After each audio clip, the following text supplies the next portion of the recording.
오늘은 로마서 10장 11절부터 21절까지 공부하도록 하겠는데요. 로마서 그 9장 30절부터 사실 10장의 내용에 포함되어야 됩니다. 그래서 로마서 9장 30절부터 10장 마지막 절인 21절까지 그 전체 내용에 대해서 잠깐 서론적인 말씀을 드리고 오늘 본문으로 들어가겠어요. 로마서의 9, 10, 11장은 이스라엘의 구원이라는 그 주제를 다룹니다. 1장부터 8장까지 바울이 한 사람이 하나님 앞에 의롭다함을 얻는 길에 대해서 강론했어요. 그 길은 예수 그리스도를 믿는 믿음, 믿음으로 의롭다함을 얻는다. 바울이 그 말을 했습니다. 근데 이 믿음으로 의롭다함을 얻는 이 구원의 길에는 유대인이나 이방인이나 아무 차별이 없다. 누구나 똑같다. 이제 그런 이야기를 했는데, 그렇다면 뒤따르는 질문은 유대인은 어떻게 되는가? 유대인은 하나님의 택하신 민족이 아닌가? 그런데 만약에 예수님을 믿는 믿음으로 구원을 얻는 것이라면 첫째는 유대인의 나음, 유대인의 특권이라는 것이 없는 것처럼 보이고요. 두 번째는 대부분의 유대인들이 예수님을 믿지 않았기 때문에 특권은 고사하고 오히려 유대인들이 더 큰 곤경에 처하게 된 것이죠. 그래서 이 문제에 대해서 바울이 90, 11장에서 지금 논하고 있는 거예요. 근데 그 중에서 9장에서는 바울이 뭐라고 얘기를 하냐면 이제 하나님의 관점에서 말하는 것인데요. 이스라엘 안에 참 이스라엘이 있다. 육체로 난 이스라엘이 다 이스라엘이 아니고 그 안에 믿음을 따라 된 참 이스라엘이 있다. 그런데 이 믿음을 따라 된 이 참 이스라엘은 하나님의 택하신 자들이다. 그래서 하나님의 주권적 선택에 의하여 이스라엘 안에 참 이스라엘이 있다는 이야기를 9장에서 했습니다. 그리고 9장 30절부터 이제 10장에 걸쳐서는 이제 유대인의 관점에서, 그러니까 인간의 관점에서 이 문제를 또다시 접근해요. 이스라엘 안에 참 이스라엘이 있다는 그 지적은 옳지만 어찌되었든 왜 민족으로서 그 전체 이스라엘은 그리스도를 거부했는가? 거기에 대해서 이스라엘의 입장에서 설명을 한다면 이스라엘이 믿음에 의지하지 않고 행위에 의지했기 때문이다. 바울이 그 말을 합니다. 그리고 나서 믿음에 의지하지 않고 행위에 의지했다는 말을 다른 식으로 설명을 하는데요. 그것은 하나님의 의가 아닌 자기 의를 추구하는 것이다. 이렇게 설명을 하고요. 그 다음에는 믿음의 의가 아닌 율법의 의를 추구하는 것이다. 이렇게 설명을 했습니다. 그래서 그 하나님의 의와 자기 의의 대조를 10장 1절부터 4절에서 설명했고, 그 다음에 10장 5절부터 13절까지는 율법의 의와 믿음의 의를 대조하는 설명입니다. 그래서 오늘 우리가 묵상하려는 10장 11절부터 13절은 사실은 이미 지난번에 공부한 그 본문의 일부예요. 우리가 새로운 본문을 시작하는 게 아니고 지난번에 공부한 10장 5절부터 13절까지 율법의 의와 믿음의 의를 대조하는 그 내용에 포함되는 그러한 본문입니다. 그래서 우리가 그 흐름을 좀 알면서 오늘 본문을 묵상해야 되겠습니다. 율법의 의는 그 율법을 행하면 산다는 것이에요. 그런데 그 말은 옳은데, 그러니까 율법을 행하면 다 삽니다. 근데 문제는 무엇이냐면 율법대로 행할 수가 없다는 게 우리의 문제예요. 그렇다면 율법은 그대로 행하면 산다. 그게 이제 율법의 의라면 믿음의 의는 믿으면 산다. 그렇게 되는 거예요. 믿음의 의는 행함과 대조되는 믿음입니다. 우리가 믿으면 그로 말미암아 살리라. 그로 말미암아 의롭다함을 얻는다. 우리가 이렇게 말할 수 있는데요. 그 믿기 위해서는 그 복음이 또는 믿음의 말씀, 그리스도의 말씀이 전파되어야 되잖아요.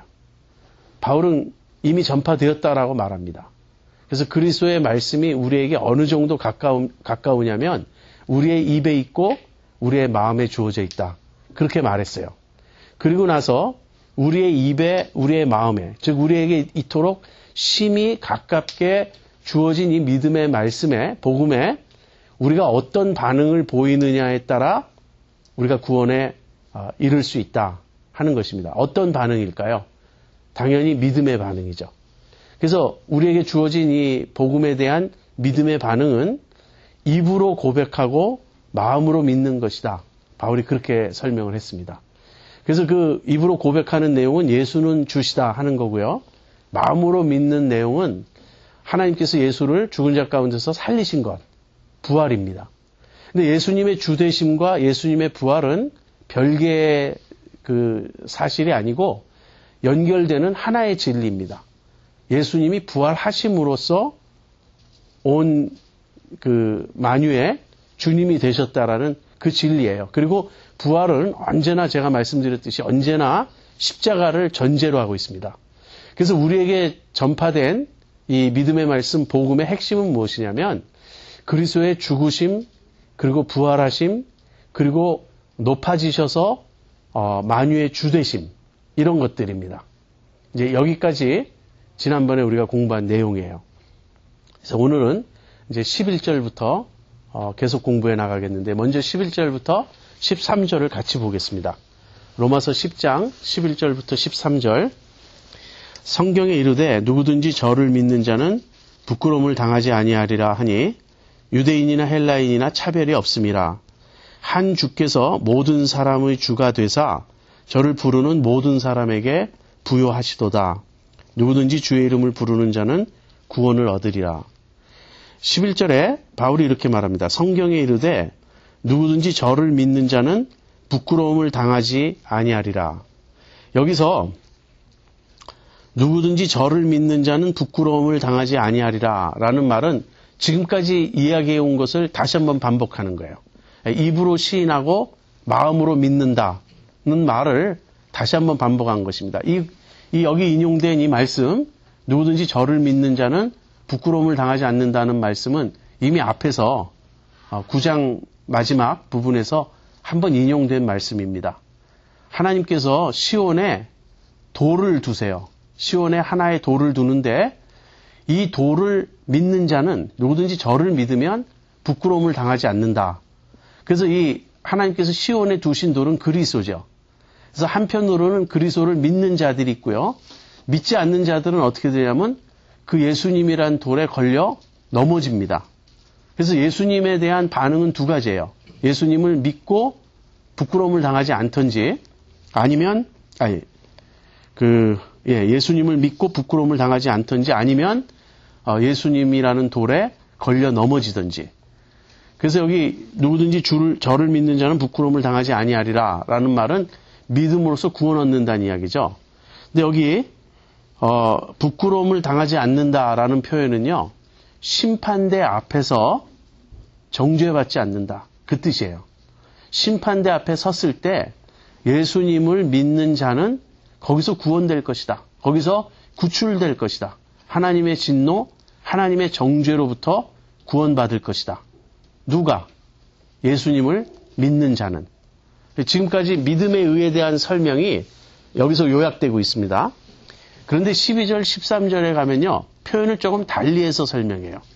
믿는 대신에, 믿음이라는 말 대신에 부른다라는 말이 여기서 쓰이고 있어요. 12절 보죠. 유대인이나 헬라인이나 차별이 없음이라 한 주께서 모든 사람의 주가 되사 저를 부르는 모든 사람에게 부여하시도다. 여기 저를 부르는 이라고 돼 있죠. 그 다음 13절에 누구든지 주의 이름을 부르는 자는 구원을 얻으리라. 그래서 지금 이 11절부터 13절 사이에 무슨 변화가 일어나냐면요. 믿음을 부른다는 것, 하나님의 이름을 부른다, 예수님의 이름을 부른다는 표현으로 바꾼 거예요, 바울이. 이렇게 어떤 이름을 부르는, 주의 이름을 부르는 것으로 이 표현을 바꾸는 이유는 무엇이냐면 이제 그 뒤에 14절 이하 이 뒤에 나오는 내용의 그 서론을 말하기 위함입니다. 그래서 믿음의 의, 지금 바울이 믿음의 의를 설명하는데요. 믿음의 의는 믿는 것이고요. 믿는 것은 다르게 표현하면 주의 이름을 부르는 것이에요. 근데 지금까지는 바울이 그 믿음의 말씀이 모든 사람에게 주어졌다. 그게 아니고요. 우리에게 이미 주어져 있기 때문에 우리가 이 복음에 쉽게 접근할 수 있다. 그 접근의 용이성에 초점을 맞춰서 지금까지 이야기했습니다. 앞부분에서. 왜냐하면 이 말씀이 심히 가까워 우리의 입에 있고 우리의 마음에 있기 때문에. 다시 말하면 이 복음을 듣기 위해서 하늘에 올라갈 필요가 없어요. 그리스도는 이미 이 세상에 내려오셨어요. 이 복음의 말씀을 듣기 위해 땅 아래 곳으로 내려갈 필요가 없어요. 그리스도께서 이미 부활하셔서 올라오셨어요.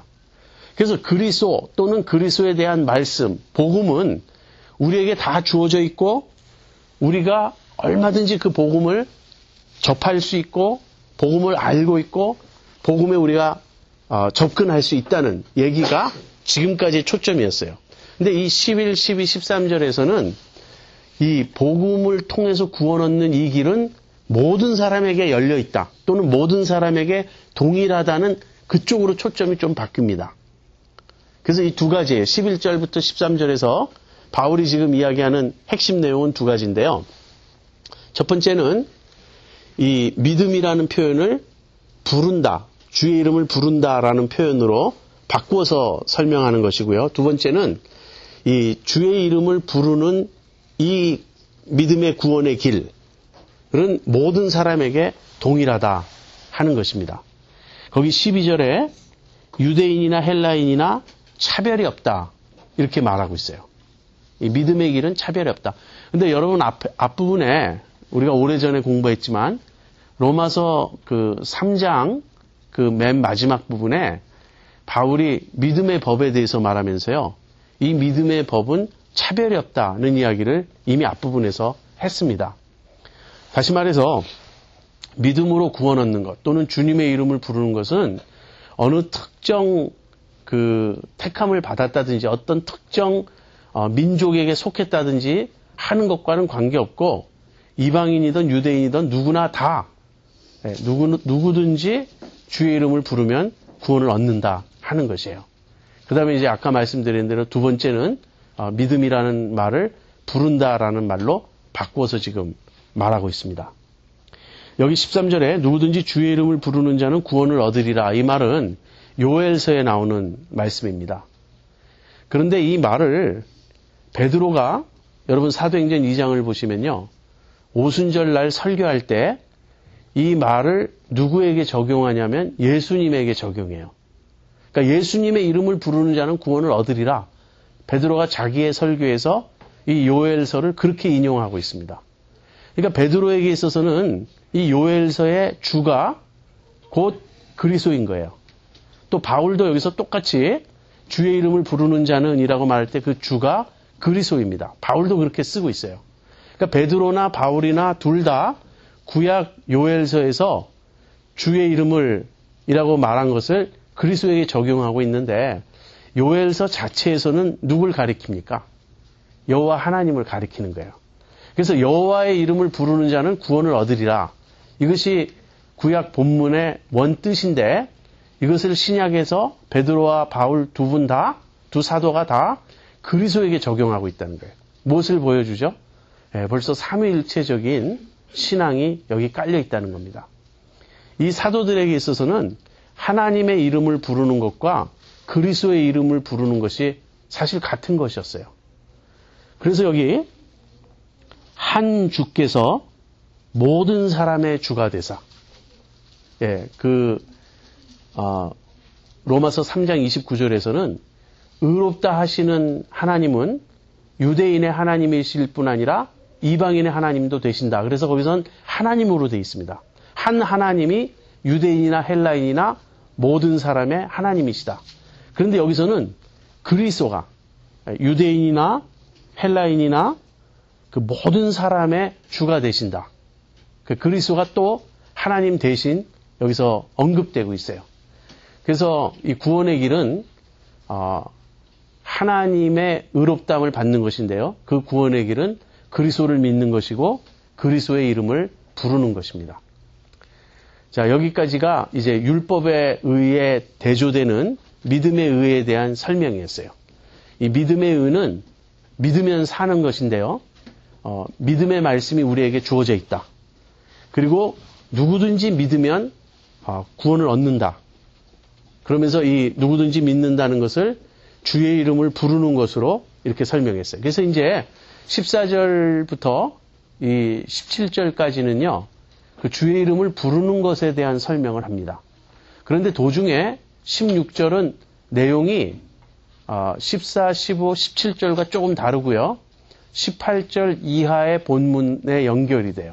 그래서 우리가 16절은 따로 떼어서 18절과 붙여서 공부를 하겠고 먼저 14, 15, 17절 이 세 절을 한번 보도록 하겠습니다.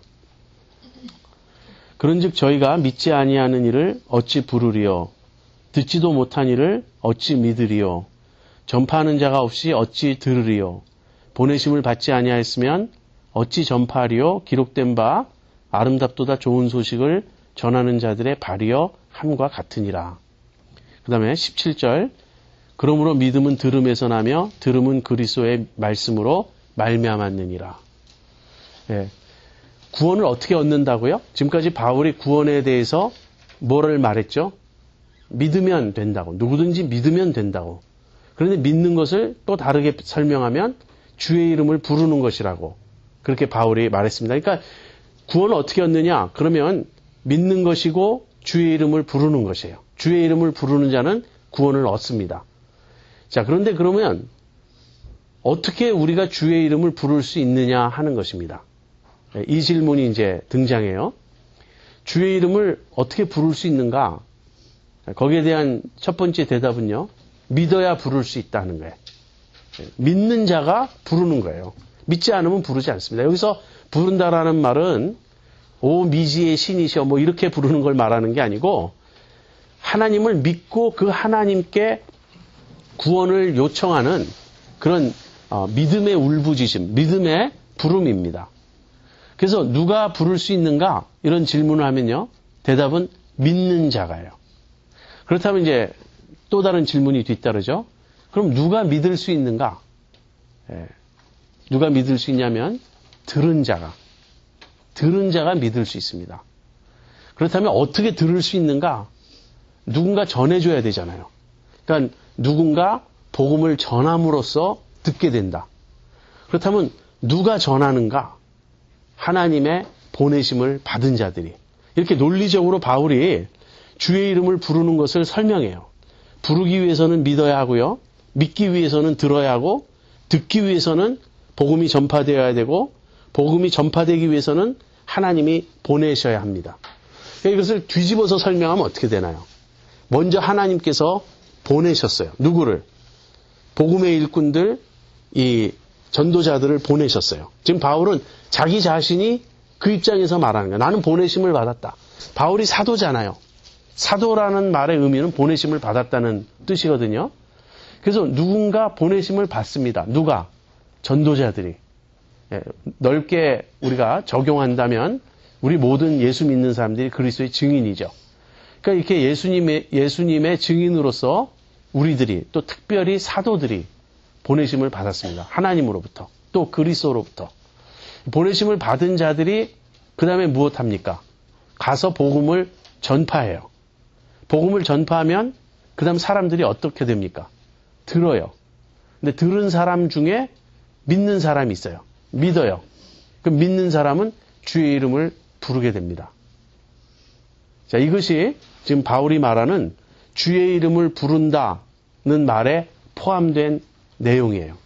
그런데 이 15절, 14, 15절의 이 내용을 바울이 17절에서 다시 한번 반복하는데 이번에는 이 5단계를 3단계로 압축해서 반복합니다.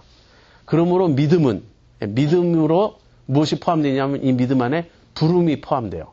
그 주의 이름을 부르는 것, 그것이 믿음 안에 포함돼요. 그래서 부름과 믿음을 하나로 묶어서 믿음은 들음에서 나며 그 다음에 들음은 그리스도의 말씀에서 말미암는다. 근데 이 마지막 그리스도의 말씀은 또 이 안에 2가지가 포함이 되는 겁니다. 말씀이 전파된다는 뜻이 포함되어 있고요.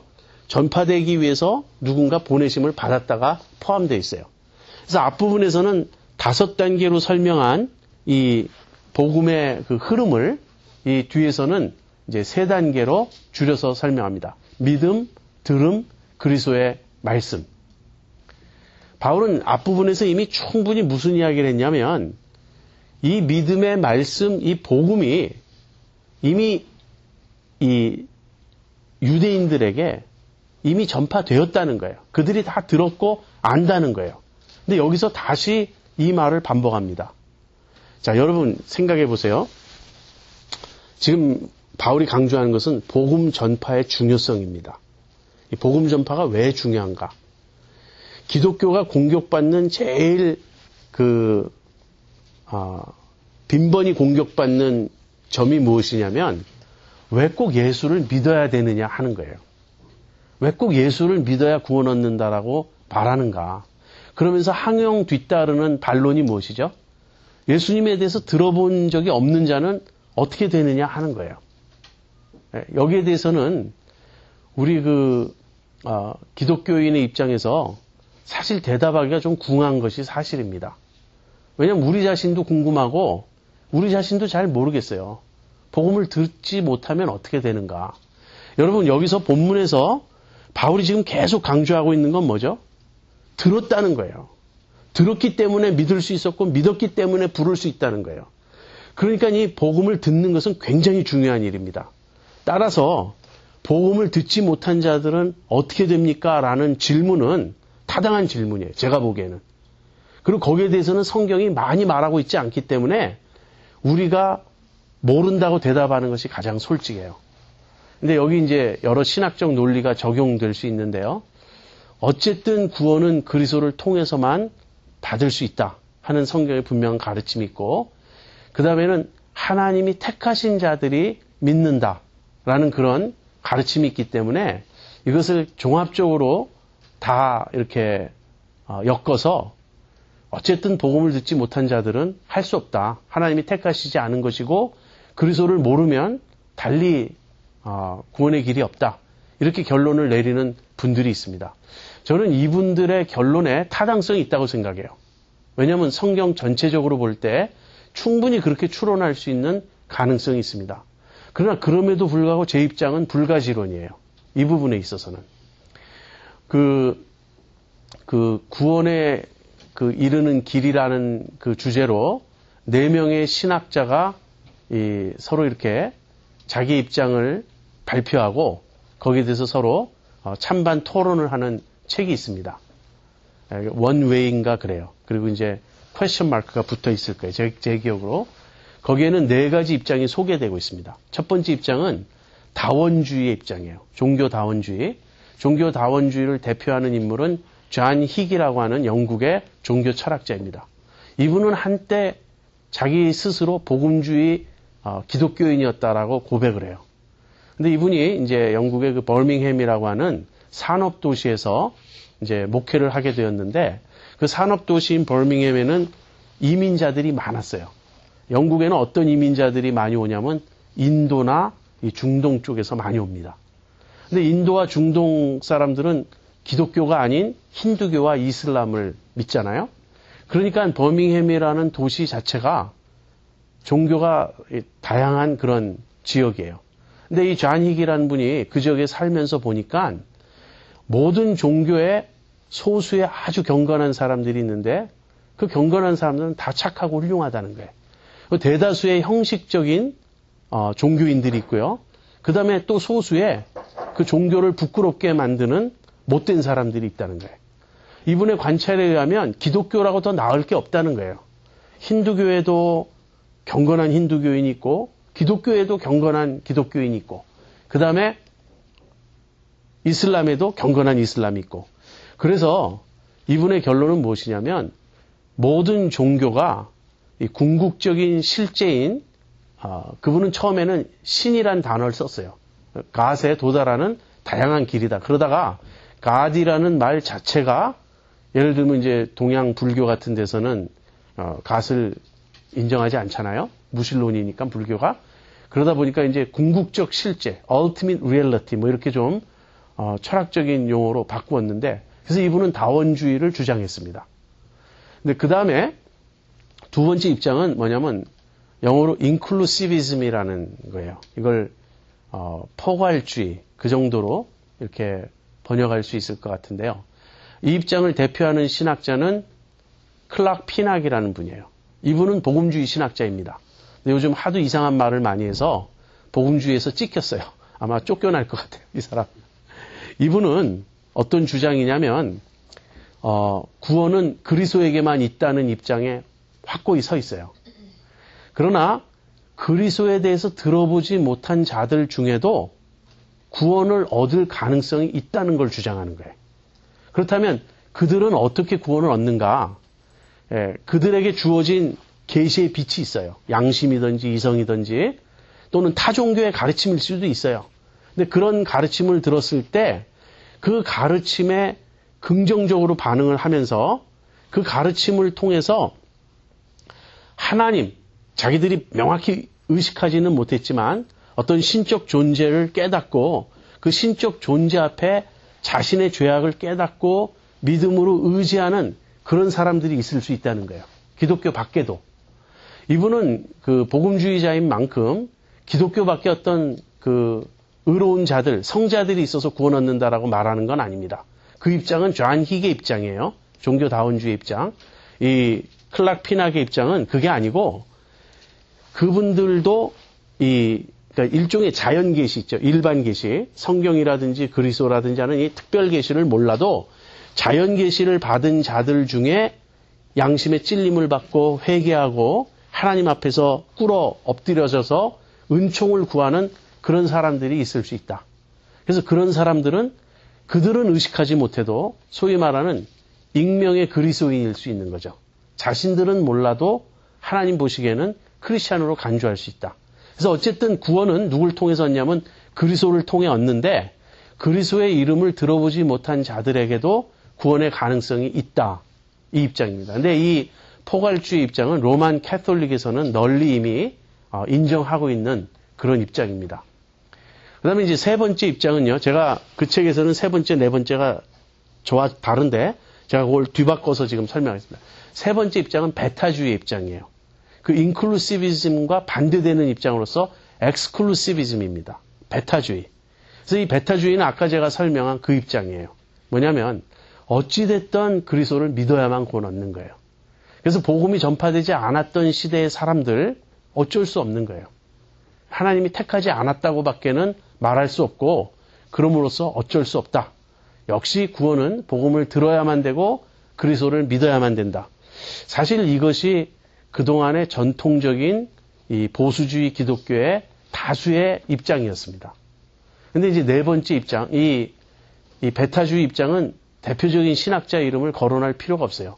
워낙 이쪽에는 많은 사람이 이 입장을 지지하니까. 그런데 이제 네 번째 입장은 뭐냐면 불가지론의 입장이에요. 그리스도를 들어본 적이 없는, 복음을 들어본 적이 없는 사람들은 어떻게 되는가? 그러니까 복음을 듣고 믿지 않은 사람들은 물론 구원을 받을 수가 없죠. 그 입장에서는 분명합니다. 그러나 복음을 듣지 못한 사람들에 대해서는 성경이 충분히 말하고 있지 않으므로 우리는 모른다고 말하는 것이 솔직하겠다. 이 입장을 대표한 사람이 알리스터 맥그레스라고 하는 영국의 신학자입니다. 이렇게 네 가지 입장이 있어요. 근데 저는 첫 번째 입장 다원주의는 우리 기독교에서 사실 받아들일 수가 없습니다. 다원주의를 받아들인다고 하는 것은 그리스도의 유일성을 우리가 부인하는 결과가 돼요. 그 다음에 두 번째 그 포괄주의 입장은요. 사실 성경의 증거를 곰곰이 살펴보면 가능성이 굉장히 없는 입장이에요. 성경은 전체적으로 자연 계시, 일반 계시가 구원에 이르는 계시가 아니라고 말합니다. 사람들은 이 자연 만물에 드러난 하나님의 신성, 하나님의 능력 이런 걸 보지만 그래서 하나님을 알지만 하나님을 믿지 않았다는 거예요. 하나님을 거부하고 하나님의 뜻에 순종하지 않았다. 여러분 기억하십니까? 로마서 1장 18절 이하에 하나님을 알되 하나님으로 영화롭게도 아니하며 감사치도 아니하며 하는 그 인류의 타락의 과정, 그 설명. 그래서 포괄주의는 제가 보기엔 성경의 지지를 받기가 어렵다는 것이 제 입장이에요. 그리고 대다수의 복음주의자들은 포괄주의에 동의하지 않습니다. 근데 캐톨릭은 포괄주의 입장이에요. 근데 이 나머지 두 입장, 베타주의와 불가지론, 이 두 입장은 성경적으로 서로 용납해야 된다고 생각해요. 어떤 분들이 그리스도의 이름을 들어본 적이 없고 복음을 들어본 적이 없는 사람은 할 수 없다. 그리스도를 믿어야만 구원을 얻는다. 누가 이렇게 주장을 한다면 그럴지도 모르겠다. 이렇게 대답하고 싶어요. 그러나 저는 성경이 분명히 말하고 있지 않고 오늘 본문 같은 경우를 보면요. 바울이 지금 무엇을 굉장히 강조하죠? 들었기 때문에 믿는다는 거예요. 믿음은 무엇에서 난다고요? 들음에서 난다고. 그래서 이 듣는 것을 바울은 전제로 하고 말합니다. 이스라엘의 문제는 무엇이냐? 듣지 못했는가? 아니에요. 들었어요. 알지 못했는가? 아니에요. 알았어요. 들었으면서도 알았으면서도 안 믿었다는 거예요. 무슨 말입니까? 핑계할 수 없다는 거예요. 이스라엘은. 근데 많은 사람이 전혀 복음을 들어보지 못한 경우 이 논리는 어떻게 적용됩니까? 그래서 저는 우리가 모르는 부분이 참 많습니다. 우리가 성경을 공부할 때 어떤 분들은 이런 생각을 하시는 분들이 있어요. 성경이 우리가 자세히 연구하면요. 모든 문제에 답을 줄 것이라고 생각해요. 그렇지 않습니다. 성경은 모든 문제에 답을 주지 않아요. 하나님과 우리의 관계에 대해서 집중적으로 밝은 빛을 주고요. 많은 부분은 우리가 모릅니다. 모르는 어떤 것을 지나치게 교조주의적으로 이렇게 딱 그 교리를 형성해 놓고 요거 아니면 다 이단 이렇게 말하는 건 대단히 위험합니다. 성경에서 가장 많은 빛을 보여주는 교리는 구원론이에요. 구원론은 분명합니다. 그러나 예수님을 믿지 않는 자는 어떻게 되는가? 그러니까 복음을 듣지 못한 자는 어떻게 되는가 하는 그런 문제. 또 처음에 창조가 어떻게 시작되었는가? 요즘 창조론과 진화론 사이에 논쟁이 많지 않습니까? 그런데 창조를 믿는 그리스도인들 안에서도 그 안에 하나님이 진화를 사용하실 수 있다고 믿는 유신 진화론자들이 있는가 하면요. 창조는 한꺼번에 이루어지지 않고 점진적으로 이루어졌다라고 믿는 그 점진 창조론을 프로그레시브 크리에이셔니즘이라는 그 입장이 있는가 하면 창세기 1장을 문자적으로 하루를 24시간으로 봐야 된다고 주장하는 좀 다양한 입장이 있습니다. 그런데 왜 그 각각의 그 입장을 지지하는 신학자들을 보면 정말 훌륭한 분들이에요. 어느 입장을 택했기 때문에 당신은 믿음이 없고 불경건하다 이렇게 말할 수 없다고 저는 생각해요. 왜 그런 다양한 입장이 나오죠? 성경이 많이 말하고 있지 않기 때문에 그렇습니다. 여러분 종말론으로 가도요. 종말론을 설명하기가 그렇게 쉽지 않은 이유, 계시록을 설명하기가 그렇게 쉽지 않은 이유는 무엇인지 아세요? 너무 입장이 다양한 거예요. 어느 입장을 택해서 해석해 가느냐에 따라 뭐 약간의 차이가 아니라 정말 엄청난 차이가 있습니다. 완전히 다른 해석이 나오는 거예요. 그렇기 때문에 역사의 양쪽 끝, 처음과 마지막 부분은 빛이 힘이에요. 그럼 제일 빛이 많이 주어진 부분은 무엇이죠? 그리스도의 십자가와 부활 사건. 이 가장 가운데 그리스도를 중심으로 한 여기는 빛이 대낮처럼 환합니다. 그래서 우리가 그리스도가 누구신지, 그리스도를 통해서 어떻게 구원을 얻는지, 그리고 그리스도와 우리가 어떤 관계를 맺으며 신앙생활을 해야 할지 이런 부분은 아주 많은 빛이 주어져 있어요. 아무튼 제가 얘기하는 요점은 성경이 많이 말하고 있지 않은 부분에 대해서는 우리는 모르는 건 모르는 채로 덮어두면 됩니다. 여러분 신명기 28장 28절 외우기 쉽죠? 28장 28절 거기 보면 오묘한 일은 하나님께 속하였다. 그러나 나타난 일은 우리에게 속하였다. 그런 말을 합니다. 모세가. 오묘한 일은 무엇이냐면 secret things예요. 이건 하나님이 우리에게 보여주시지 않은 거예요. 그러니까 보여주시지 않은 부분에 대해서는 말할 필요가 없어요. 제 아들, 그 큰아들이 저한테 노상 묻는 질문이 외계인이 있느냐 하는 거예요. 외계인이 있으면 어떻게 되는가? 전 잘 모르겠다고. 저는 제 개인적인 생각은 없을 것 같아요. 저는 외계인 없다는 쪽에 한 80%를 걸겠어요. 그렇지만 그 점도 성경이 많이 말하고 있지 않거든요. 거의 말하고 있지 않거든요. 그러니까 우리가 알 수 없는 것입니다. 자, 그래서 이제 듣지 못한 자는 어떻게 되는가에 대해서는 우리가 성경적으로 받아들일 수 있는 입장은 두 가지다. 하나는 어쨌든 그리스도를 믿지 않으면 구원이 없다라고 주장하는 배타주의가 있고요. 또 하나는 잘 모르겠다라는 불가지론이 있는데 이 둘 다 무엇과 연결이 되냐면 결국 하나님의 구원과 심판은 공의로운가 하는 그 질문과 연결돼요. 근데 제가 여러분에게 여러 번 말씀드렸습니다. 하나님의 심판대 앞에 섰을 때 아무도 하나님께 불의하다고 하나님께 항거할 수 없다고. 그건 제가 확실히 믿습니다. 전 그거 걱정 안 해요. 지금 기독교에 대해서 편협하다느니 너희들은 왜 그렇게 주장 안 하느니 저에게 물을 때 제가 때때로 답이 좀 궁색합니다. 제가 분명히 믿는 바는 있지만 그분들이 납득할 수 있도록 설득할 자신은 없어요. 그렇지만 제가 믿는 바는 어쨌든 당신이 하나님을 불의한 분이라고 나중에 몰아갈 수는 절대로 없을 거라고. 그건 제가 보장할 수 있어요. 자, 이제 믿음은 들음에서 나는데요. 들음은 그리스도의 말씀으로 말미암는데 이 믿음에 대해서 조금만 더 좀 생각을 해보죠. 이게 얼마나 중요한 문제인가. 많은 사람들은 믿음을 보는 것과 연결시키려고 합니다. 보면 믿겠다는 거예요. 보면 믿겠다. 여러분들 중에도 그럴 수 있습니다. 아니 그렇게 한 번만 보여주면 다 믿을 텐데 왜 그렇게 안 보여주시냐고. 근데 우리가 복음서를 읽어보면요. 수없이 봤잖아요. 많은 사람들이. 그리고 요한복음 같은 데 보면 우리도 부인할 수 없도다. 예수님을 반대하는 자들이 예수님의 기적을 보고 나서 뭐라 그러냐면 우리도 부인할 수 없도다. 그래요. 그럼 믿어야 되잖아요. 자기들 눈에 보였는데. 근데 안 믿는 거예요. 예수님의 행하신 모든 걸 보고 믿은 자가 더 많습니까? 안 믿은 자가 더 많습니까? 안 믿은 자가 대다수였다는 거예요. 여러분 보면 믿을 것 같습니까? 그렇지 않아요. 성경은 믿음을 보는 것과 연결시키지 않고요. 언제나 무엇과 연결시킨다고요? 들음과 연결시켜요. 그리고 들음은 말씀입니다. 그래서 말씀과 연결시켜요. 근데 말씀은 두 가지입니다. 첫 번째는 말씀은 우리 믿음의 내용이에요. 믿는다라고 말할 때 그 대상은 하나님입니다. 대상은 하나님인데 하나님이 어떤 분이시냐는 것은 말씀이 가르쳐 주는 거예요. 그렇죠? 그러니까 나도 하나님 믿어요. 이렇게 말하는 사람은 제가 전도할 때 여러 사람 만났습니다. 하나님 믿는다고 말하니까 갑자기 제가 할 말이 없더라고요. 믿는데 근데 얘기해 보면은 성경이 말하는 하나님 같지가 않아요.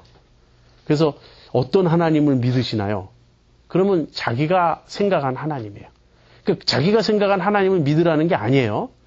지금 천지를 창조하시고 온 우주를 주관하시는 역사의 주인이신 하나님. 그리고 무엇보다도 제일 중요한 건 우리 주 예수 그리스도의 아버지 하나님을 믿어야 돼요. 근데 이 하나님을 어떻게 합니까? 하나님이 우리에게 보여주신 계시를 통해서 하는 거예요. 그 계시가 무엇이죠? 그 계시가 말씀인 거예요. 성경 말씀. 그래서 말씀은 믿음의 내용입니다. 말씀을 듣지 않고 믿는다라고 말할 때는 그 믿음은 진공상태의 믿음으로서 내용 없는 그냥 어떤 충동적이고 애매하고 그런 어떤 감정에 지나지 않을 거예요. 뭔가 이렇게 감상적인 어떤 것. 왜냐하면 내용이 없으니까. 그래서 여러분 꼭 기억하세요. 믿음의 내용은 말씀입니다. 우리는 말씀을 믿는 것이고 말씀을 통해서 하나님을 믿는 것이에요. 그런데 말씀에 더 중요한 역할이 있어요. 더 중요한지는 또 잘 모르겠지만 아무튼 또 다른 중요한 측면이 있는데 말씀은요. 믿음의 내용이 될 뿐 아니라 믿음을 야기시키는 믿음을 가능케 하는 어떤 촉매 역할을 한다는 거예요. 말씀을 들을 때 이것을 믿으라고 하는구나 라고 믿음에 대한 어떤 지식, 내용, 정보만이 아니고 말씀을 듣는 중에 우리 안에 믿음이 일어난다고요. 믿음이라는 반응이 우리 안에서 솟구쳐요. 이 말씀이 우리 안에 들어오면 어떤 화학 반응을 일으켜요. 그래서 말씀은 객관적으로 중립적으로 정보로서 우리에게 제공되고 그 다음에 내가 이 말씀을 판단해서 믿을 거냐 말 거냐 하는 게 아니에요. 말씀은 그렇게 중립적이지 않아요. 말씀은 능력이고 말씀은 강력한 파워입니다. 말씀이 들어올 때 우리 안에 믿음을 불러 일으켜요. 율법이 주어지면 우리 안에 뭐가 일어나죠? 죄의 충동이 일어나요. 하지 말라 그러면 더 하고 싶고 하라 그러면 하기가 싫어져요. 우리는 이상하게 삐뚤어진 심성이 있어서 율법은 꼭 반대로 가고 싶어 하거든요. 근데 말씀이 들어오면 이상하게 믿어지는 거예요. 물론 모든 사람이 아니고 일부가. 즉 믿는 사람은 말씀에 의해서 믿음이 촉발되었다 하는 걸 여러분 기억하십시오. 이게 말씀이 살아있고 능력 있는 말씀이기 때문에 그래요. 저 자신의 경험도 그렇습니다. 이제 제가 기독교 가정에서 태어났으니까 안 믿은 적은 없죠. 제가 돌이켜보면 언제 믿었느냐 이 말하기가 참 어렵긴 한데 그래도 이제 어느 정도 믿음이 생겼던 때예요. 그런데 제게 구원의 확신이 없는 거예요. 믿긴 믿는데 누가 너 하나님 믿냐 그러면 당연히 믿죠. 예수님 믿냐 그러면 당연히 믿어요. 예수님이 너 죄 위해서 죽으시고 부활하신 거 믿느냐 그러면 당연히 믿어요. 그럼 너 구원 받았냐 그러면 그건 못 믿어요. 제가 그런 상태였어요. 왜? 나같이 부족한 사람이 난 죄가 너무 많은데 어떻게 구원 받냐고. 또 아까 믿는다 그러지 않았냐고. 그래서 그건 믿는데 뭐라고 대답을 못 하겠는 거예요. 그러다가 어느 날 어머니 그 화장품 있는 곳에서 사형리라는 소책자를 제가 발견했어요. 사형리가 한국에 아주 소개된 초기 일이었던 것 같아요. 근데 이게 무슨 책장가 하고 읽어봤는데 그 내용에 순식간에 제가 빨려 들어갔어요. 너무나 좋더라고요. 사형리가. 그래서 사형리를 다 읽었을 때 제 안에 막 믿음이 막 꿈틀꿈틀 거리는 걸 느꼈어요. 물론 이제 구원의 확신을 갖게 된 건 그보다 후의 일인데 말씀을 이렇게 읽으면요. 믿음이 생겨요. 여러분 믿음이 자라나는 비결은 무엇인지 아십니까? 그건 산기도가 아니에요. 자꾸 사람들이 그렇게 생각하는데 D.L. 무디의 유명한 일화가 있습니다. D.L. 무디가 나는 하나님께 믿음을 달라고 간절히 기도했다. 그러나 믿음은 오는 것 같지 않았다. 그러던 어느 날 성경을 읽다가 로마서 10장 17절을 읽게 되었다. 그러므로 믿음은 들음에서 나며 들음은 그리스도의 말씀으로 말미암았느니라. 나는 그 순간부터 성경을 읽기 시작했다. 그리고 내 믿음은 자라나기 시작했다. 무디의 말입니다. 자, 그래서 믿음은 말씀을 들을 때 납니다. 그러니까 믿음이 유일한 구원의 길이라면 우리가 지금까지 살펴본 대로 행위가 아니고 믿음이 구원의 길이라면 이 믿음을 위해서는 말씀을 듣는 것이 절대적으로 중요한 거예요. 절대적으로 중요한 거예요. 그렇다면 복음 전파의 중요성이 얼마나 큰지 우리가 알겠죠. 예, 이것은 인간의 영원한 운명이 달린 문제입니다. 근데 이때 이제 칼빈주의의 또 예정론을 들고 나오면 안 돼요. 어쨌든 하나님이 택하신 자는 다 믿을 거 아닌가. 벤자민 월필드라고 하는 20세기 초반에 대단한 신학자가 계셨습니다. 이분은 아마 칼빈주의 신학자로 역사 전체를 통틀어서 5손가락에 꼽히는 그런 대신학자예요. 근데 이분이 쓴 그 신학 논문들이 너무나 좋은 게 많습니다. 아주 탁월한 게 많아요. 성경에 대한 논증, 그리스도에 대한 논증, 이런 건 정말 뛰어납니다. 그런데 이분이 이런 말씀 하셨어요. 그 당시 이제 막 중국 선교에 대한 그 강조가 높았는데, 하나님이 택하신 자들은 우리가 안 가도 구원 얻는다. 너무 그렇게 서로 안 떨지 말라. 이런 건 잘못된 논리라는 거예요. 성경은 하나님의 택하심을 분명히 말합니다. 그러나 동시에 인간이 믿어야 된다는 것도 동시에 말해요. 그리고 믿기 위해서는 들어야 하고 듣기 위해서는 누군가 복음을 전파해야 된다는 거예요. 그래서 우리가 기억해야 될 건 논리적으로 상충되는 가르침이 성경에 많이 있습니다. 겉으로 보기엔 적어도 상충돼요. 하나님의 주권과 인간의 자유의지가 가장 대표적인 예일 거예요. 하나님의 주권을 말하는 것은 이런 것입니다. 우주에서 일어나는 모든 일은 하나님의 뜻에 의해서만 일어날 수 있어요. 그게 사실이라면 자유의지라는 말은 공념불입니다. 이건 논리적으로 서지 않아요. 그렇잖아요. 내 의지가 하나님의 뜻을 거스릴 수 없는데 내가 어떻게 자유의지를 가질 수 있습니까? 그러나 그럼에도 불구하고 성경은 인간이 자유의지를 가진 존재로서 스스로 결단하고 선택할 수 있다고 말하는 거예요. 그래서 이것을 어느 한쪽을 논리적으로 설명하기 위해서 어느 한쪽을 희생시켜가면서 조화를 이루는 것은 그거는 하나님의 계시에 대한 바른 태도가 아닙니다. 제가 존경하는 존 스타트 목사님이 존경하시던 찰스 시몬이라는 목사님 계세요.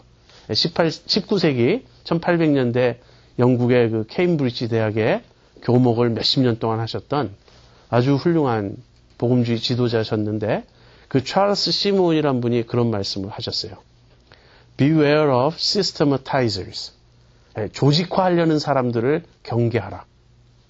뭐든지 너무 조직적으로 맞춰가지고 딱 틀을 만들어서 논리적으로 설명하려는 것이 지나치면 안 된다는 거예요. 그래서 그 시몬이라는 분은 저도 그분의 태도가 옳다고 생각합니다. 뭐라고 말했냐면 나는 칼빈주의를 50% 믿고 알미니안주의를 50% 믿는 사람이 아니라 성경이 칼빈주의가 가르치는 것이 성경의 가르침이라고 느껴질 때는 100% 믿는다는 거예요. 또 알미니안주의가 가르치는 것이 성경의 가르침인 것처럼 느껴질 때는 100% 믿는다는 거예요. 그리고 이 모순을 해결하려고 하지 않는다는 거예요. 저는 그 점이 필요하다고 생각합니다. 바울이 지금 로마서 9장에서 뭘 말했죠? 선택을 말했어요. 하나님의 주권적 선택을. 지금 10장에서 뭘 말하죠? 선교의 필요성, 복음 전파의 필요성, 그 다음에 복음을 들어야 믿는다는 우리의 믿음의 중요성을 강조했어요. 이 두 가지는 얼핏 보면 모순돼 보입니다. 그러나 모순되지 않아요. 우리 눈에 모순될 뿐이지. 그래서 이건 뭐 좋은 예인지 모르겠는데요. 제가 그냥 설명하기 위해서 만들어낸 예예요. 여러분 그 말발굽 아시죠? 예, 그 홀스슈라고 하는 거. 말발굽은 이렇게 굽어져 있죠. 쇠가. 근데 이 말발굽을 물속에 이제 어항 같은데 이제 금붕어들이 노는데 절반만 담궜다고 생각해 보세요. 그러면 물속에 있는 그 어항 속에 있는 붕어의 눈에는 두 개의 기둥이 내려와 있는 거예요. 그러나 물 밖에서 보면 이게 연결돼서 하나라고요. 그래서 전체를 보는 사람이 이건 두 개 같아 보이지만 하나다 라고 말할 때 붕어의 차원에서는 이게 어떻게 하나인가 두 개인데 이렇게 반응할 수밖에 없죠. 저는 성경의 진리들도 그런 것이 아닐까 생각합니다. 나중에 우리가 주님 다시 오셔서 훨씬 더 많은 것을 알게 될 때 그때는 우리가 모든 걸 이해하게 될 거라고 생각해요. 지금은 잘 몰라요.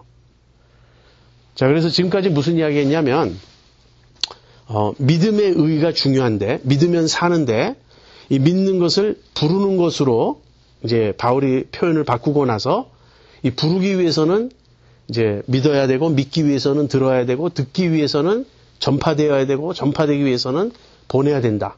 이런 말을 했는데 이 모든 이야기의 핵심은 무엇이냐면 핵심은 복음을 들어야 된다 하는 거예요. 복음을 들어야 된다. 그리고 전파되어야 된다. 자, 그럼 이 원리를 이스라엘에 적용해 보죠. 자, 16절 보세요. 그러나 저희가 다 복음을 순종치 아니하였도다. 이사야가 가로되 주여 우리의 전하는 바를 누가 믿었나이까 하였으니. 예, 이스라엘은 이 복음을 순종치 않았습니다. 여기서 복음을 믿지 않았다라는 말을 바울은 순종치 않았다라는 말로 지금 바꿔 쓰고 있습니다. 그래서 바울은 복음에 대한 불신은 결국 하나님에 대한 불순종인 것을 밝히고 있어요. 하나님께서는 모든 사람이 복음을 믿을 것을 요구하십니다. 그런데 우리가 복음을 믿지 않으면 단지 불신이 아니라 결국은 불순종이 되는 것이죠. 그러면서 이제 18절로 넘어가겠습니다. 그러나 내가 말하노니 저희가 듣지 아니하였느냐. 그렇지 아니하다. 그 소리가 온 땅에 퍼졌고 그 말씀이 땅 끝까지 이르렀도다 하였느니라. 이제 그 이스라엘이 믿지 않았는데 그럼 왜 믿지 않았는가? 왜 복음을 순종치 아니하였는가? 거기에 대한 반론이 이제 몇 가지가 있을 수 있는데 바울이 두 가지를 여기서 스스로 제시하고 스스로 답합니다. 첫 번째는 이스라엘이 듣지 못하였기 때문에 순종하지 않은 것인가? 그 대답은 물론 아니에요. 그래서 18절은 지금 그 대답을 하고 있습니다. 가로되 저희가 듣지 아니하였느뇨 그렇지 아니하다 그 소리가 온 땅에 퍼졌고 그 말씀이 땅끝까지 이르렀도다 하였느니라. 여기서 그 소리가 온 땅에 퍼졌고 그 말씀이 땅끝까지 이르렀도다라는 말은요. 시편 19편 4절을 인용한 것입니다. 그런데 시편 19편은 그 앞부분은 자연계시에 대한 묘사예요. 하나님께서 그 만드신 창조물이 피조물이 하나님의 영광을 선포한다 하는 이제 그런 이야기입니다. 그래서 여기 지금 이 자연계시가 복음과 동일하다는 말은 아닙니다. 이걸 우리가 주의 깊게 생각해야 되겠어요. 만약에 자연계시가 복음과 동일하다면 전파할 필요가 없죠. 그죠? 그냥 자연을 보고 있으면 복음을 다 알 수 있으니까. 그 말은 아닙니다. 바울은 마치 이 세상에 자연계시가 충만한 것처럼 복음이 그렇게 널리 퍼져 있다. 그래서 이 자연계시의 충만함을 빗대어 복음의 편만함을 말하고자 했던 것입니다. 근데 그렇다 하더라도 이제 우리에게 좀 문제가 있어요. 아니 바울은 어떻게 이렇게 말할 수 있는가? 복음이 그럼 모든 사람이 다 들었다는 말인가? 근데 여기서 우리가 두 가지로 좀 설명이 필요합니다. 물론 이것은 첫째로는 과장법이에요. 바울이 그 복음이 널리 알려졌다는 것을 그만큼 강조하고 무엇보다도 이스라엘은 듣지 못했다고 핑계할 수 없다는 것을 강조하기 위함입니다. 그런데 여기서 온 땅에 복음이 편만하게 전파되었다라고 말할 때는요. 이것은 당시에 알려진 로마 제국에 국한해서 하는 말입니다. 바울이 그 당시 중국을 알았을 리 없고요. 아마 인도도 알았을 리 없을 것입니다. 물론 헬라의 알렉산더가 인도까지 진군을 했다고 하기 때문에 그 당시 인도에 대한 지식이 있었을 수도 있지만 바울이 인도를 알았는지는 잘 모르겠어요. 아무튼 바울이 말하는 이 온 세상이라는 건 로마 제국이고요.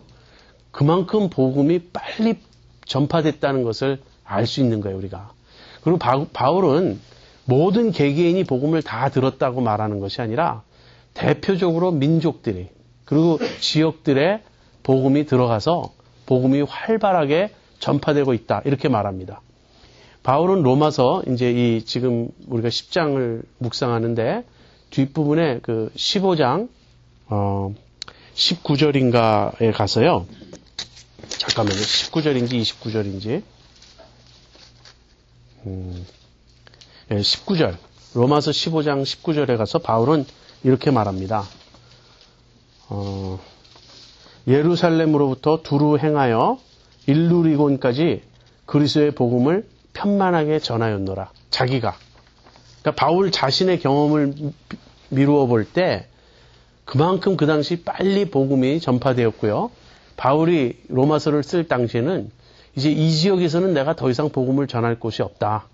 근데 바울은 이제 다른 사도들이 복음을 전하는 지역에는 가지 않기로 하고 있습니다. 그래서 내가 전한 곳이 많고 다른 지역은 다른 사도들이 전하고 있기 때문에 이제 나는 여기를 떠나서 어디로 가고 싶냐면 스페인으로 가고 싶다. 바울이 생각했던 땅 끝은 그 당시 스페인이었어요. 그 당시는 이제 세계 그 전체 그 지도가 없고 알 리가 없으니까. 그래서 바울은 복음이 그만큼 널리 퍼져 있다. 특별히 그 유대인들은 이 복음을 듣지 못했다고 말할 수 없어요. 왜냐하면 우선 팔레스타인에 거하던 유대인들은 복음을 듣는 것뿐 아니라 보고 목격한 자들이에요. 그리스도 사건을. 그리고 그 다음에 이 그리스도 사건에 대한 소문은요. 유대인들이 흩어진 전 지역에 회당에서 회당으로 아주 급속도로 빨리 복음이 전파되고 있었습니다. 그래서 바울은 그렇게 말하고 있어요. 그 다음 이제 두 번째 반론, 19절. 그러나 내가 말하노니 이스라엘이 알지 못하였느냐. 먼저 모세가 이르되 내가 백성 아닌 자로서 너희를 시기나게 하며 미련한 백성으로서 너희를 노엽게 하리라 하였고, 또한 이사야가 매우 담대하여 이르되 내가 구하지 아니하는 자들에게 찾은 바 되고 내게 문의하지 아니하는 자들에게 나타났노라 하였고, 이스라엘을 대하여 가라사대 순종치 아니하고 거스려 말하는 백성에게 내가 종일 내 손을 벌렸노라 하셨느니라.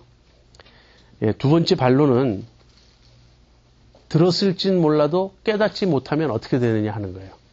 그런데 이스라엘은 깨닫지 못해서 안 믿은 것도 아닙니다. 여기서 알지 못하느냐 이 말은 깨닫지 못하였느냐 이런 뜻이에요. 이해하지 못하였느냐. 이스라엘은 이해했습니다. 이스라엘은 그리스도 사건이 갖고 있는 그 구체적인 의미를 다 알고 있었어요. 다만 자기들이 택한 길과 다르기 때문에 거부한 것입니다. 생각해 보세요. 로마의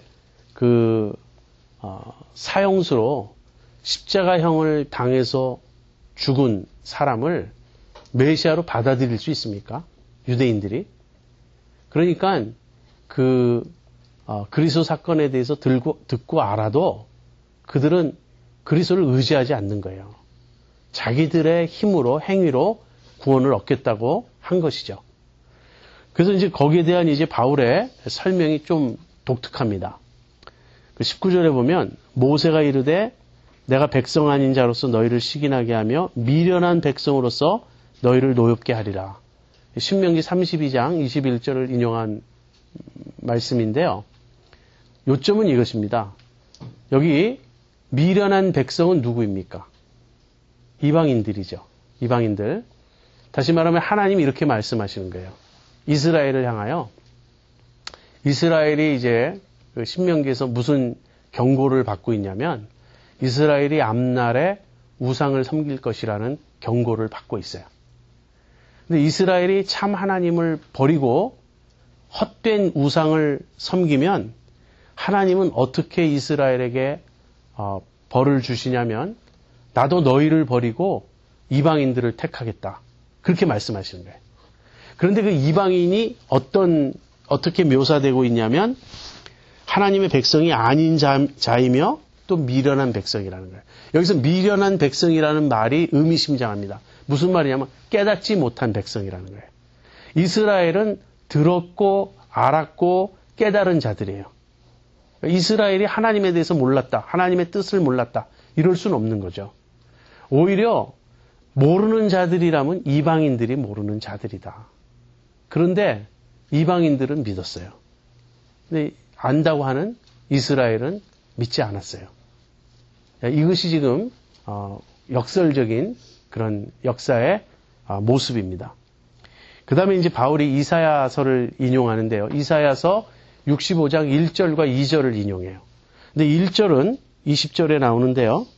내가 구하지 아니하는 자들에게 찾은 바 되고 내게 문의하지 아니하는 자들에게 나타났노라. 원래 이 말씀은 이사야가 이사야서에서 하나님이 유대인들을 책망하시는 말씀이에요. 근데 바울은 여기서 내가 구하지 아니하는 자들 또 내게 문의하지 아니하는 자들이란 이 표현을 이방인에게 적용하고 있습니다. 유대인 중에도 하나님을 구하지 않고 하나님께 묻지 않는 자들이 있었으면 틀림없지만 이방인들은 얼마나 더 했겠느냐 하는 거예요. 그래서 하나님의 그 놀라운 선택은 이렇습니다. 택함을 받았음에도 불구하고 마음을 강팍하게 먹는 그런 이스라엘을 하나님은 그러면 버려두시고 자기 갈 길로 가게 하시고 그 대신에 한 번도 하나님을 구한 적이 없는 하나님을 알지도 못했던 이방인을 택하셨다 하는 것입니다.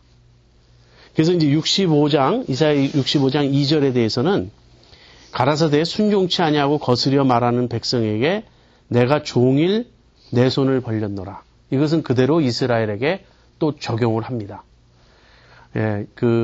여러분 이런 표현을 대하면 가슴이 좀 뭉클하지 않습니까? 가슴이 좀 뜨거워지지 않습니까? 우리 하나님이 자기 자신을 이렇게 묘사하고 있는 거예요. 순종치 아니하고 거스려 말하는 백성에게 내가 종일 내 손을 벌렸노라. 하나님의 끊임없는 구애가 있었다는 거예요. 하나님이 이스라엘을 대하여 오래 참으시고 이스라엘 백성이 돌아오기를 기다리셨고 이스라엘 백성과 사랑의 관계를 맺자고 끊임없이 말씀하시고 초대하시고 기다리셨다고 지금 성경은 말하고 있는 것입니다. 이 모든 것에도 불구하고 이스라엘이 완악해지고 강팍해지고 고집스럽게 자기의 길로 갔던 것입니다. 이것이 이제 10장의 내용이에요. 이스라엘은 왜 그리스도를 믿지 않았나? 그들이 믿음에 의지하지 않고 행위에 의지했기 때문이며 그 행위에 의지했다는 것은 자기의, 하나님의 의가 아닌 자기의를 추구한 것이고 믿음의 의가 아닌 율법의 의를 추구한 것이다. 그러면서 말씀이 전파돼서 들으면 주의 이름을 부를 수가 있는데 그러면서 구원을 얻게 되는데 유대인들은 들었음에도 불구하고 하나님을 찾지 않았다. 지금 바울이 그렇게 말한 것입니다. 오늘 이 공부를 마치면서 우리가 그 두 가지를 생각할 필요가 있다고 저는 생각합니다. 첫 번째는 내가 복음을 들었다는 것이 얼마나 놀라운 특권인가. 내가 복음을 듣고 그럼으로써 주님을 믿게 되었고 내가 주의 이름을 부르게 되었다는 것이 얼마나 놀라운 특권인가. 여러분 한번 생각해 보시기 바랍니다. 여러분에게 일어날 수 있는 가장 중요한 일, 최대의 사건은 무엇입니까? 좋은 배우자 만나는 것, 인생에서 너무너무 중요한 일입니다.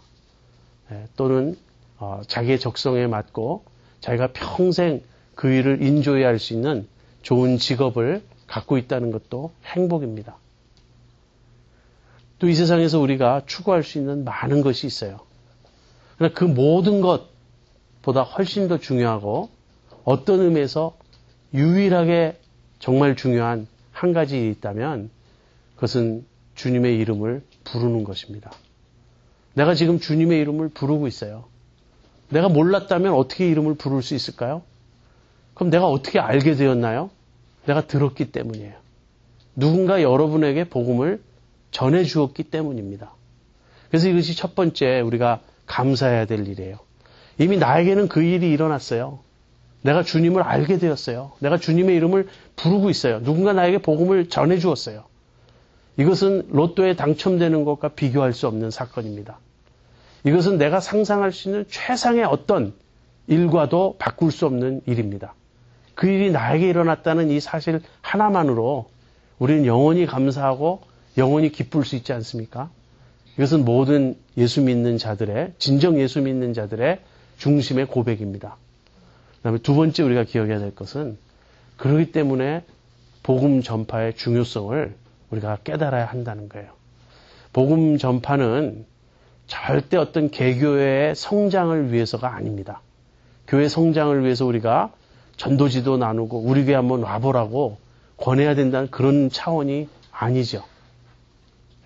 복음 전파의 중요성은 하나님의 그 들끓는 사랑, 한 사람도 잃어버리기 원하지 아니하시는 그 하나님의 사랑을 깨달은 사람들이 그 사랑에 감동되어서 그 일에 동참하게 되는 것입니다. 그래서 나에게 일어난 최선의 일은 내가 복음을 듣고 믿게 된 것이라면 내가 행할 수 있는 최선의 일은 그 복음을 전하는 것입니다. 오늘 그 복음 전파의 중요성을 다시 한번 우리 깊이 자각하고 또 삶에서 실천할 수 있기를 바랍니다.